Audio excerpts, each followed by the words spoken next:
अस्सलामुअलैकुम, welcome back to my channel. आप सब कैसे हैं? उम्मीद है बिल्कुल ठीक होंगे।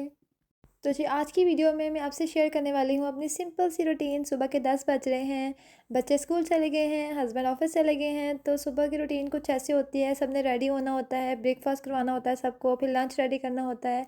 तो इन सब चीज़ों में ना घर की कंडीशन थोड़ी ऐसी हो जाती है। घर बेशक ना साफ़ सुथरा हो, बट जब चीज़ें उनकी जगह पर नहीं होती, सब कुछ बिखरा होता है तो गंदा लगता है। तो फिर इन सबको भेजने के बाद ना मुझे एक घंटा चाहिए होता है सब चीज़ें सॉर्ट करने के लिए।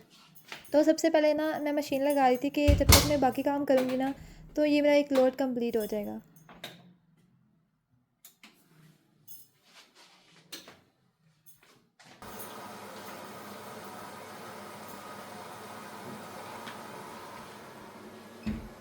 तो it depends on the mood. Sometimes ऐसा होता है कि मैं रेस्ट करती हूँ, उसके बाद उठ के काम करती हूँ, और कुछ डेज़ ऐसे होते हैं कि मैं पहले प्रेफर करती हूँ कि अपना काम डन कर लूँ।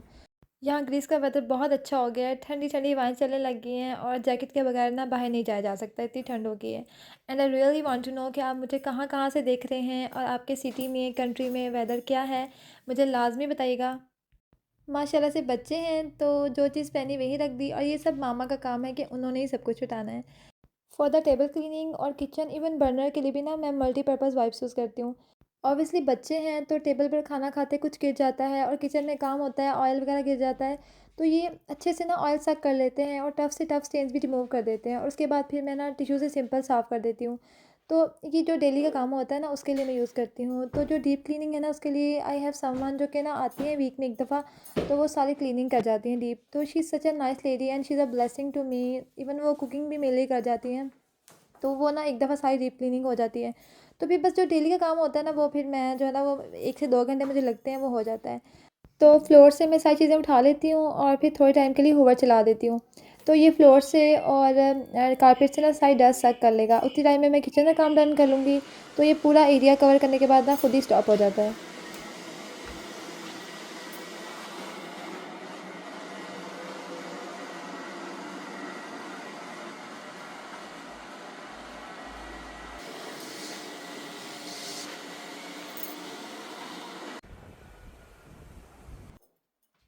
तो टीवी लाउंज को क्लीन करने के बाद मैं आ जाती हूँ किचन में। सबसे पहले मैंने डस्टबिन का शॉपर लगाना है, बिकॉज़ सुबह मैं गार्बेज फेंक आई थी, तो उसको शॉपर लगाने वाला था, क्योंकि जैसे-जैसे मैंने डिश वॉशिंग करनी है तो साथ-साथ कूड़ा फेंकने वाला होता है, तो वो साथ-साथ फेंकती जाऊँगी। एक बार बर्तन सुबह धुलते हैं, फिर दोपहर को वॉश होते हैं, फिर रात को भी मैं डिश वॉशिंग लगाती हूँ। तो घर के काम ना ख़त्म नहीं होते, सारा दिन चलते ही रहते हैं, कुछ ना कुछ रह ही जाता है। तो ना ये मेरे डेली के काम हैं, और अगर मेरा किचन गंदा होगा, घर मेस्ड अप होता है, तो मैं सुकून से नहीं बैठ सकती। और इवन कि I can't even scroll my mobile. तो जब मेरा घर साफ़ होता है, सब काम डन होते हैं, तो फिर मैं मोबाइल देखना एंजॉय करती हूँ। फिर मैं आराम से इंस्टाग्राम देखती हूँ, टिकटॉक रील्स देखती हूँ, और कोई ना कोई यूट्यूब से वीडियो देख लेती हूँ। क्योंकि यही टाइम होता है मेरे पास कि मैंने घर भी नीट करना होता है, और अपने आप को भी टाइम देना होता है। फिर बच्चे आ जाते हैं, तो फिर बाकी टाइम मेरे बच्चों का होता है। फिर ऑब्वियसली जब घर आते हैं तो उनको अपनी मामा के साथ टाइम चाहिए होता है, और उनके स्कूल का भी बहुत सारा काम होता है, रीडिंग लॉग्स, होमवर्क्स। तो वो भी काफ़ी टाइम टेकिंग होता है, क्योंकि हमारा डिनर भी अर्ली होता है, फिर बच्चों ने जल्दी सोना होता है, सुबह उनका स्कूल होता है। तो जो मेरी बाकी एडिटिंग होती है, या कोई मुझे अपने काम करने होते हैं, या तो मैं रात को करती हूँ, या अगर सुबह मेरे पास टाइम हो तो मैं करती हूँ।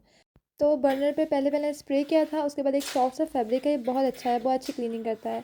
तो उससे मैंने चूल्हा साफ़ किया था। तो बर्नर क्लीनिंग के लिए मेरे पास 2 स्प्रेस हैं, मैं किसी ब्लॉग में आपसे शेयर करूँगी। इतने अच्छे स्प्रे हैं, मतलब जलने के दाग होते हैं चूल्हे पर जो कि किसी चीज़ से नहीं जा रहे होते ना। तो वो स्प्रे आप करेंगे 2 से 3 मिनट के बाद ना, वो ईज़िली इसी फैब्रिक से आप साफ़ करेंगे ना, तो वो ईज़िली क्लीन हो जाते हैं। और एक मल्टीपर्पज़ है, वो किचन की शेल्फ़ के लिए, टेबल क्लॉथ के लिए, वो ऑल पर्पज़ के लिए यूज़ होता है। तो दोनों स्प्रेस बहुत अच्छे हैं। I will share in some other blog. तो आज का प्लान था चिकन कढ़ाई बनाने का, तो चिकन मैं निकाल दिया है ताकि वो डीफ्रोस्ट हो जाए, और कुछ मसाले मैं लाई थी तो वो मैं कंटेनर में ऐड कर रही हूँ। उसके बाद मुझे अपना बेडरूम सेट करना है, बच्चों का रूम सेट करना है, और आज मुझे अपने विंटर के कपड़े भी निकालने हैं। मैं पाकिस्तान से लाई थी, कुछ सिलवा के लाई थी, और कुछ मैंने रेडीमेड बाय किए थे। तो वो मैंने एक बैग बना कर लाई थी, उसमें सारे मैं विंटर के कपड़े रख के लाई थी। तो वो निकालने हैं, हैंग करने हैं बिकॉज़ वेदर चेंज हो गया है और मुझे बहुत ठंड लगती है, तो मैंने सब की कपड़े जो है ना मेरे बाहर वो लॉन के ही हैं, सब बारीक स्टफ़ है। तो अब मैं गर्म कपड़े निकालूँगी ताकि मैं वो पहनना स्टार्ट करूँ।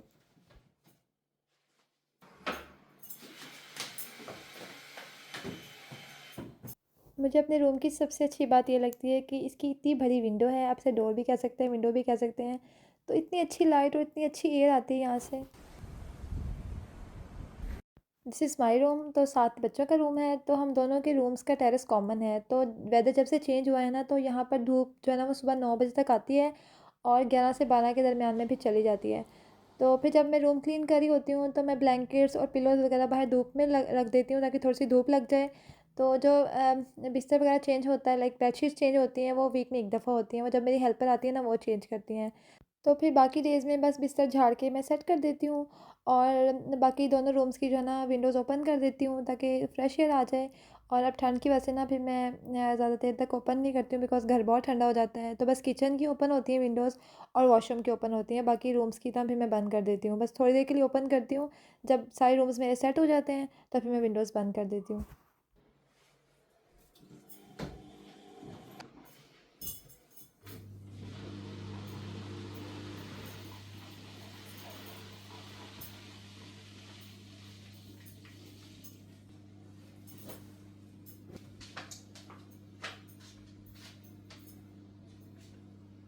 तो मुझे ना अपना टाइम मैनेज करना पड़ता है बिकॉज़ मेरे पास सुबह के टाइम 4 आवर्स होते हैं। मुझे अपनी बेटी को ना हाफ़ डे पे पिक करना होता है और मेरे बेटे का फुल डे होता है।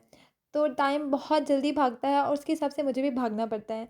तो मेरा टाइम इस तरह से मैनेज होता है कि 1 घंटा मुझे क्लीनिंग के लिए चाहिए होता है, लाइक उसमें किचन होता है, लिविंग रूम होता है, मेरा बेडरूम होता है। तो ये सब काम मुझे 1 आवर में डन करने ही होते हैं और 1 आवर मुझे कुकिंग के लिए चाहिए होता है। फिर रहते हैं 2 आवर्स, उसमें मुझे अपनी मम्मा से बात करनी होती है, अपनी सिस्टर से बात कर लेती हूँ मैं।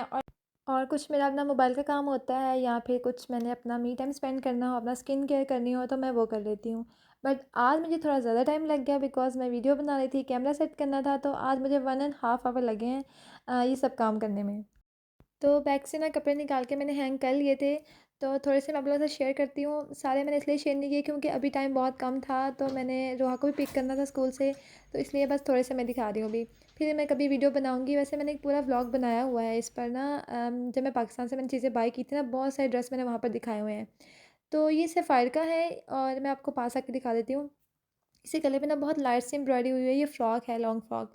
और इसके बाजू पे भी लेस लगी हुई है बहुत नाइस सी वाइट सी।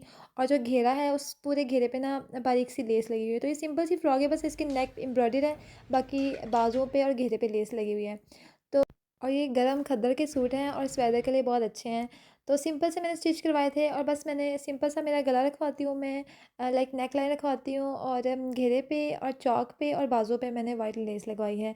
तो मुझे याद नहीं आ रहा, या तो ये खादी का है या फिर ये ज़ेलबरी का है बिकॉज़ ज़्यादातर शॉपिंग मैंने ज़ेलबरी से और खादी से की है। तो आई थिंक ये भी खादी का सूट है। इसके गले पे एम्ब्रॉयडरी है और बाकी मैंने सारी लेस लगवा के ना, ये मैंने घर पहनने के लिए कुछ सूट सिलवाए थे। घर में ना मैं कंफर्टेबल होती हूँ शलवार कमीज़ में ना, तो फिर मैं पाकिस्तान से सिलवा लाती हूँ। ये भी खादी का है, खद्दर का सूट है ये भी, और ये ब्लू कलर का है। इस बार मैंने नोट किया है, मैंने ब्लू, ब्लैक और येलो बहुत ड्रेसेस बाय किए हैं। और उस पर मैंने सिंपल सी रेड लेस लगवाई थी बिकॉज़ आई थिंक उसके दुपट्टे में रेड कलर था। और ये बनारसी सतरंगी का है, ये मुझे मेरे ब्रदर ने गिफ्ट किया था। और इसके ना चौक बहुत मज़े के हैं और इसके बाजू भी बहुत अच्छे स्टाइलिश से हैं, तो मैंने कहा कि मैं करीब से ना आपको दिखा दूँ। अगर आपको किसी शर्ट के सिलवाने हो तो आप सिलवा सकते हैं, बहुत अच्छा डिज़ाइन है। तो मैं ना इन सूटों के ना दुपट्टास लेकर नहीं आई थी बिकॉज़ एक तो खद्दर थे और फिर ना बहुत ज़्यादा लगेज हो जाता है, और फिर यहाँ पर विंटर्स में तो इतने बड़े बड़े दुपट्टे लिए नहीं जाते। तो फिर मैं स्टॉलर्स ले लेती हूँ गरम, और समर्स के लिए मेरे पास शिफॉन के डिफरेंट कलर्स के दुपट्टे होते हैं जो कि मैं डिफरेंट ड्रेसेस के साथ जो मैच करता है वो फिर कैरी कर लेती हूँ। तो अब मशीन भी हो गई थी, तो मैं कपड़े निकाल रही थी और साथ एक पॉड मैंने निकाली है और एक मैंने चला दिया था कि मैंने जाने से पहले ना वो भी हो जाएगा। तो फिर अभी धूप है तो थोड़े से कपड़े जो है ना वो ड्राई हो जाएंगे। वैसे आजकल कपड़ों को ड्राई होने में टाइम लगता है कि आज मैं डालूँगी तो फिर मैं कल जो है ना वो कल तक सूखेंगे तो कल मैं उतारूँगी।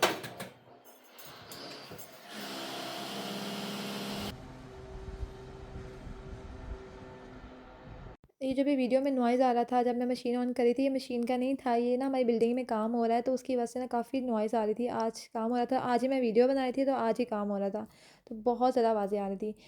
तो यहाँ ना ग्रीस में विंटर्स में इतनी तेज़ हवाएं चल रही होती हैं, एक तो ठंड होती है, ऊपर से जो हवा होती है ना उसकी वजह से ज़्यादा ठंड लगती है।